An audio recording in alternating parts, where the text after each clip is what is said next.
3 tembakan di wajah dan 1 di belakang lehernya. Hai, hola, assalamualaikum. Kembali lagi bersama aku Natyas yang akan temani kamu ceritakan film seru dan menegangkan. Sebelum masuk ke filmnya, jangan lupa di-subscribe dulu ya channel aku ini agar kalian tidak ketinggalan nonton film seru lainnya. Kali ini aku akan ceritakan film Angela yang rilis pada 7 September 2023. Film ini mengisahkan tentang kisah nyata penghilangan nyawa seorang sosialita terkenal di Brasil bernama Angela Diniz. Dalam mengarungi kehidupannya, Angela ini tak luput dari ujian berat yang menghampirinya secara bertubi-tubi. Walau kehidupannya terbilang sangat sukses pada masa itu hingga menjadikannya wanita independen, namun dia kurang beruntung dalam kehidupan asmaranya. Padahal keinginan Angela ini sangat simpel. Dia hanya ingin hidup tenang dan bahagia, memiliki kediaman di tepi pantai dan dapat berkumpul kembali bersama ketiga anaknya. Namun naas, takdirnya tak seindah harapannya. Semua seolah terenggut dalam sekejap mata. Bagaimanakah kisah lengkapnya? Yuk, siapkan camilan dan minumannya biar tambah seru nonton dan dengerin ceritanya. Selamat menonton.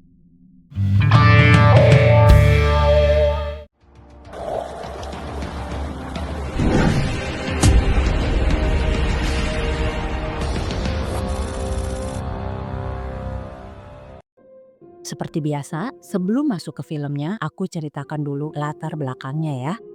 Angela Maria Fernandes Diniz. Dia lahir pada 10 November 1944 di Belo Horizonte, Brasil. Dia merupakan seorang perempuan yang ceria, baik hati, namun keras.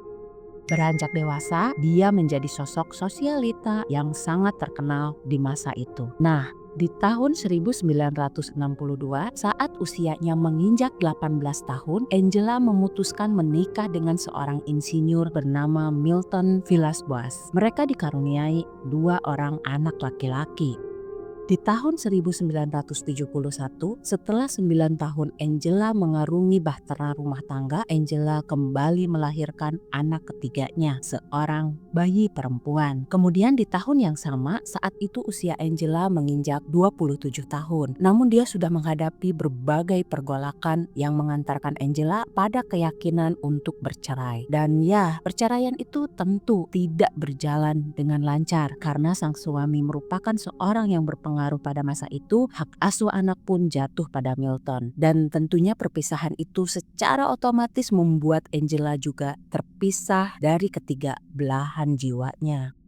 Untuk meredam kegalauannya, Angela jadi sering mengikuti berbagai acara hingga kemudian dia bertemu dengan seorang presenter gosip bernama Ibrahim Sued. Mereka ini tidak pacaran, tapi HTS-an mungkin ya kalau zaman sekarang mah. Karena mereka hanya berkencan dan di luar itu ya mereka hanya berteman. Namun di sisi lain, Angela ini tetap harus berusaha untuk mendapatkan kembali hak asuh anaknya dengan terus membangun silaturahim dengan orang-orang besar di sekitarnya.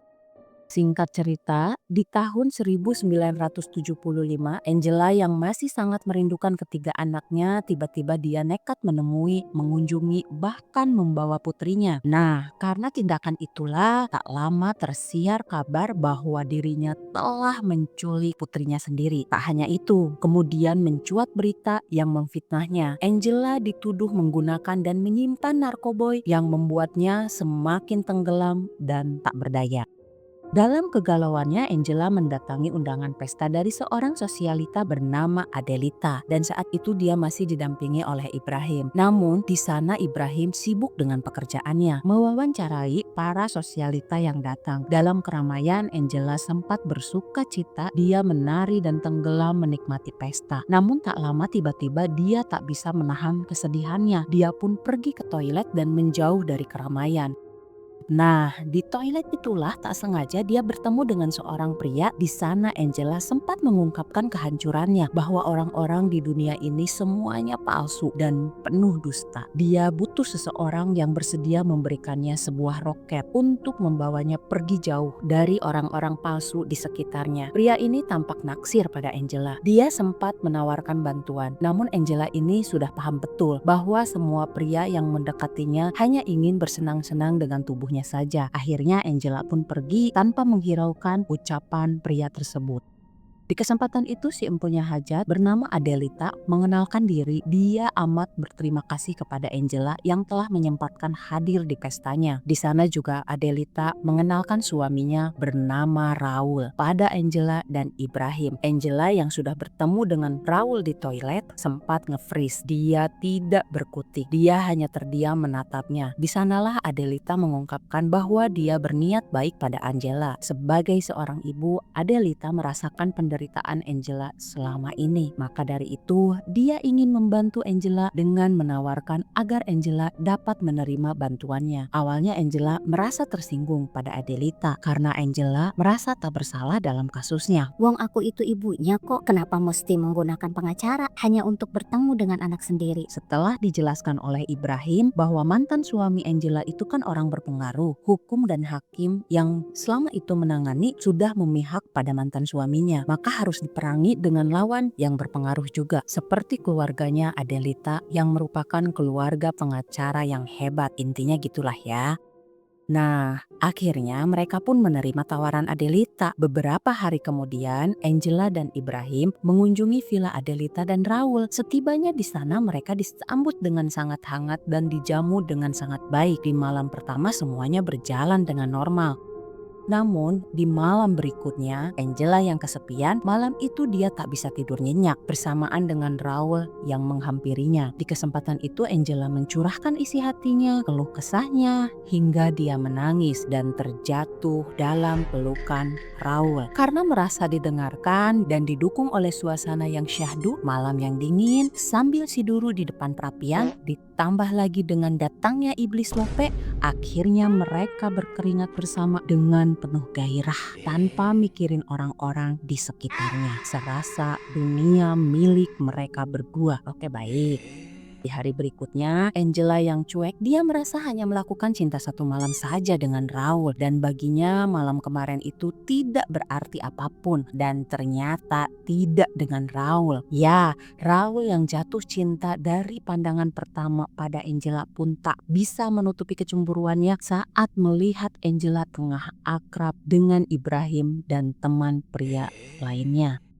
Singkat cerita, dari sekian lama waktu berlalu, akhirnya Angela bisa bertemu dengan ketiga anaknya, dibantu oleh sang ibu. Jadi, anak-anak itu tetap tidak diizinkan bertemu dengan Angela, namun mereka diperbolehkan bertemu dengan neneknya, alias ibu kandungnya Angela. Nah, hari itu ceritanya si ibu mengajak ketiga cucunya ke gereja, lalu janjian dengan Angela. Di sanalah Angela dapat kembali bercanda tawa dengan ketiga anaknya. Walau singkat, Angela sangat bahagia. Dia juga berjanji pada ketiga anaknya bahwa suatu saat nanti mereka akan kembali bersama Angela dan Angela akan membangun rumah di tepi pantai untuk mereka. Keberhasilan Angela menemui anak-anaknya tak luput dari bantuan Adelita dan Raul tentunya. Kalian udah bisa nebak dong. Ya, akhirnya mereka menjalin hubungan yang semakin intim. Mereka menjadi rutin bertemu dan melakukan kegiatan penuh dengan keringat. Hingga membuat Angela apa? Ya dimabuk asmara lah guys, masa dimabuk asam lambung. Angela pun menjadi menggila dan bucin karena saat itu belum ada ponsel. Jadi kapanpun Angela selalu menghubungi kantornya Raul hingga si sekretaris bolak-balik memberitahunya, membuat Raul merasa risih dan terganggu. Doutor Raul, a dona Ângela de novo. Isso que eu não posso atender. Tô em reunião. Dona Ângela, o doutor Raul está em reunião. Você não tá mentindo só pra sua mulher. Você tá arriscando o seu negócio, cara. Você tá cutucando a onça com a vara curta. Di sisi lain, Adelita sebagai istri jelas nalurinya tak bisa dibohongi. Dia mengungkapkan bahwa dia tahu semua kelakuan Raul di belakangnya hingga Adelita sedikit mengancamnya. Dan ternyata guys, di sini terungkap bahwa si Raul ini bukanlah siapa-siapa tanpa nama besar keluarga Adelita. Besar kemungkinan si sekretarisnya lah yang ember kan. Secara perusahaan itu adalah milik keluarga Adelita. Suatu hari Angela kembali meradang. Dia merindukan buah hatinya. Sepanjang hari dia hanya menangis terseduh. Berulang kali Raul menghubunginya. Namun Angela mengabaikannya. Membuat Raul khawatir dengan keadaannya dan segera menemuinya. Di sana Angela mengungkapkan bahwa dirinya sudah sekarat dan merasa sudah tak sanggup lagi. Dia merengek sambil menangis terseduh dan memohon pada Raul untuk membawanya pergi dari kehidupan yang menyakitkan. Dia ingin kehidupan yang baru dan tenang bersama Raul. Tanpa pikir panjang, Raul dan Angela akhirnya memutuskan pergi. Ya, mereka meninggalkan kota itu. Raul kabur dari rumah gedong milik istrinya. Lalu dijemput oleh Angela, Adelita hanya bisa menatap suaminya pergi bersama wanita yang sudah dia bantu. Di tengah perjalanan, Angela menyempatkan diri menghubungi Ibrahim. Di kesempatan itu dia pamit pergi dan Angela mengungkapkan bahwa dia tidak akan kembali lagi. Kemudian mereka melanjutkan perjalanannya. Di sepanjang perjalanan, Angela sangat menikmatinya. Mereka menuju ke Armacaodos Buzios, ke rumah sahabatnya Angela. Sesampainya di kediaman Victoria dan Emilio, mereka disambut hangat bak sepasang pengantin baru yang hendak bulan madu. Tanpa bak bibu, Angela segera menandatangani ceknya. Ya, Angela membeli rumah milik Victoria di tepi pantai itu. Di rumah barunya Angela dan Raul, mereka memulai hidup baru penuh bahagia. Kegiatan mereka hanya berkeringat dan berkeringat terus. Serasa bulan madu terus. Biasalah, masih awal-awal ya guys. Nah, sesaat setelah mereka berkeringat, si Raul ini tiba-tiba mengungkapkan, Sayang, untuk kehidupan ke depan, bagaimana jika kita satukan saja rekening kita agar lebih gampang gitu kita ngelolanya. Jadi kamu bisa bebas menggunakan uangku kapanpun. ungkap Raul yang sedang memikirkan masa depan mereka. Namun Angela menolak karena dia merasa masih mampu. Dan secara materi Angela ini tak membutuhkannya. Dia itu cuma ingin dicintai aja dan gak mau kesepian. Udah deh sayang, kamu cukup cintai aku aja. Kayak gitu mungkin ya. Dan mereka juga di rumah itu memiliki seorang pembantu bernama Lily yang tentunya dibayar spesial oleh Angela. Karena awalnya Lily ini menolak jadi pembantu Angela. Soalnya dia tuh bekerja di kedai. Namun Angela menawarkan 2 kali lipat gajinya di kedai. Jadi Lily pun bersedia. Lily ini orang pribumi yang berusia 21 tahun yang amat mengagumi Angela sebagai majikannya. Suatu hari, Raul berencana akan membangun kamar beserta toilet di halaman depan rumah mereka untuk ketiga anak-anaknya Angela. Nossa, mas dá quarto grande aqui. Bota mais gente pra ajudar. Tá, Coloca mais. tá, eu vou orçar. Tô pensando em trazer alguém do Rio. Quem vai pegar essa pessoa? Você vai buscar essa pessoa? Deixa eu te ajudar. A gente tá junto. Berjalannya waktu, kehidupan mereka yang semula stabil tiba-tiba berubah. Ya, secara si Raul ini awalnya memiliki penghasilan dari perusahaan mantan istrinya kan. Sekarang dia tidak berpenghasilan, habislah tabungannya. Nah, karena hal itulah perlahan Raul berubah jadi baperan dan dia merasa Angela telah berubah tidak menghormatinya lagi. Padahal Angela tuh bersikap biasa-biasa saja. Banyak deh kejadian yang membuat si Raul ini tiba-tiba bertindak kasar pada Angela, tapi aku ceritainnya salah satu aja ya, banyak soalnya guys. Nah, suatu hari rumahnya itu bocor guys. Di sana adanya tukang yang sedang memperbaiki atapnya. Bersamaan dengan Angela keluar dari kamar dengan busana mininya. Seperti biasa lah gitu, yang biasa dia gunakan dalam kesehariannya. Ditegurlah si Angela ini oleh Raul. Lalu menyuruh Lily untuk mengambilkan pakaian yang lebih pantas digunakan untuk Angela. Namun si Angela merasa pakaian yang dia gunakan itu ya biasa-biasa saja. Ih sayang, baju ini kan biasa-biasa saja. Lagian aku menggunakannya di rumah sendiri, gak keluar rumah gitu, kata Angela. Kemudian Angela pun melarang Lily. Jelas, Lily lebih nurut pada Angela sebagai majikannya. Lily pun menghentikan langkahnya lalu kembali. Di sanalah Raul merasa tak dihargai dan tak dihormati lagi. Secara dia emang hanya numpang di rumah milik Angela itu. Dan di sanalah Raul mulai berani menyakiti Angela secara fisik. Kemudian tak lama dia memohon maaf, menyesali semua tindakannya dan berjanji tidak akan mengulanginya lagi. Gitu terus guys, jadi kayak kambuh-kambuhan. Perdi a cabeça hoje mais cedo. Tem 2 meses que isso aconteceu. Não tem a ver com você. A única coisa que me faz sentir bem é você. Eu não sei se eu consigo te fazer feliz. Preciso estabilizar minha vida.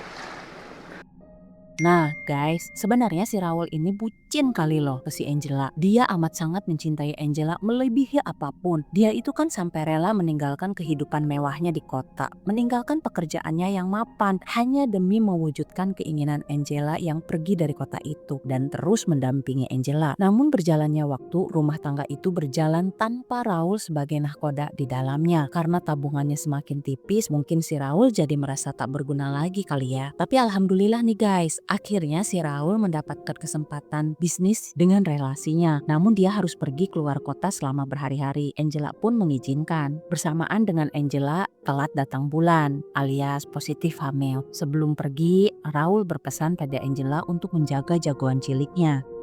Setelah kepergian Raul, tiba-tiba Victoria datang dengan menggunakan gaun. Ternyata si Victoria datang dan meminta bantuan Angela. Dia janjian mau ketemuan dengan pacarnya yang sudah menunggunya di hotel. Si pacar taunya rumah itu masih milik Victoria. Victoria ini izin pada suaminya akan pergi ke pesta bersama Angela. Sebagai sahabat yang baik hati nan durjana, jelas Angela pun mengiyakan dong. Angela paham betul posisi Victoria. Victoria berpesan, jika suaminya nanti nanya atau telepon, bilang aja Victoria menginap dan ketiduran karena mabuk. Yalah, gampang Bes. Ungkap Angela. Kemudian tak lama Lily juga menghampirinya dan mengajak Angela untuk ikut menghadiri pesta bersamanya. Angela awalnya menolak, namun setelah Lily pergi, sepi pun menerjangnya. Karena tak ingin tenggelam dalam sedih, Angela pun pergi menyusul ke tempat Lily. Namun tiba-tiba perutnya merasa tak nyaman dan ternyata saat dicek ke toilet, ya dia keguguran guys.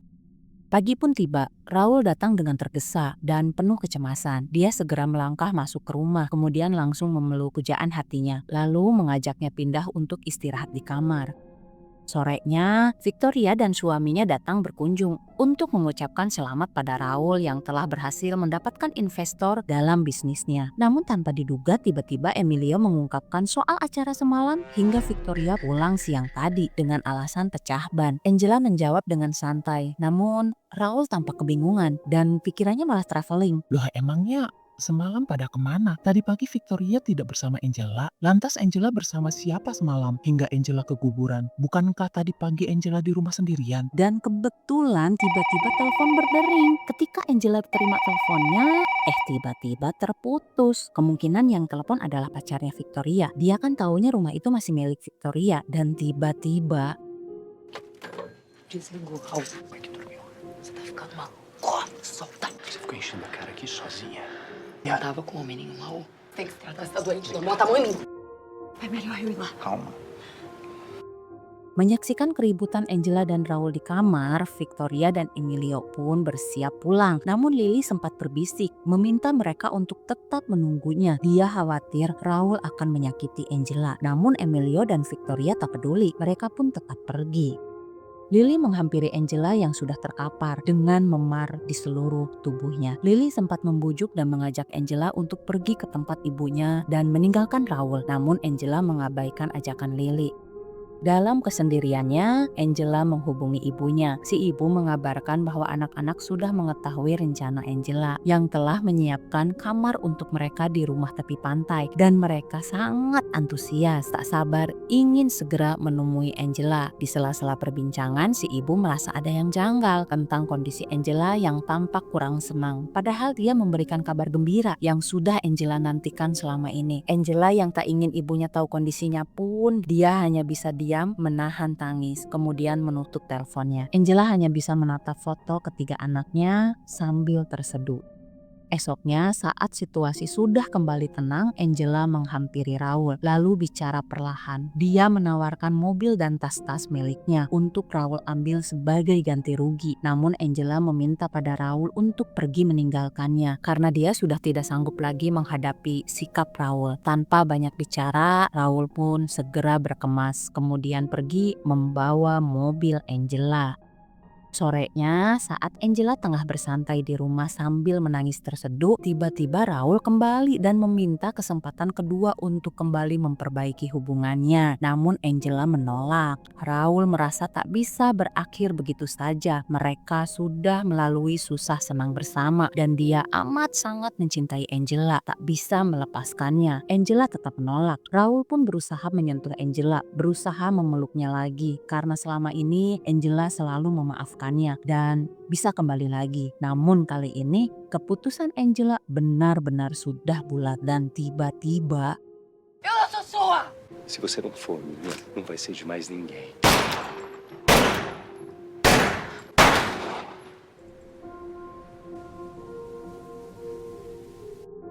ya, Angela Maria Fernandez Diniz tutup usia pada 30 Desember 1976 di kediaman tepi pantainya di tangan kekasihnya bernama Raul dengan luka 3 tembakan di wajah dan 1 di leher bagian belakang. Saat itu Angela berusia 32 tahun dan meninggalkan 3 orang anak. Raul Fernando Amaral, dia diadili oleh pengadilan juri dan dijatuhi hukuman simbolis selama 2 tahun penjara. Menurut pengacaranya, tragedi itu terjadi adalah tindakan yang sah atas pembelaan kehormatan. Di sisi lain, para aktivis feminisme membuat slogan "Kalau cinta jangan bunuh". Mereka terus melakukan protes dan tekanan sosial. Lalu seorang jaksa mengajukan banding yang berdampak pengadilan mendakwa Raul dengan pembunuhan dan menjatuhkan hukuman 15 tahun di penjara tertutup. Pada tahun 2021, di pengadilan tinggi, hasil voting secara tertutup telah mengesahkan alasan pembunuhan wanita demi membela kehormatan pria secara resmi dilarang. Namun, hal tersebut tetap menjadi strategi pria sebagai alasan untuk menganiaya wanitanya. Baik kekerasan seksual maupun kekerasan fisik masih nyata adanya dan film pun selesai. Gimana sayang? Semoga kita selalu dalam lindungan Tuhan, dijauhkan dari perilaku zalim dan segala mara bahaya. Amin ya robbal alamin. Jangan lupa, yang belum subscribe, di-subscribe dulu ya. Kalau udah, jangan lupa di-like video ini dan di-share ke seluruh sosial media yang kalian punya. Oke, terima kasih ya. Semoga kalian sehat dan bahagia selalu. Sampai jumpa di film berikutnya. Aku pamit. Bye-bye.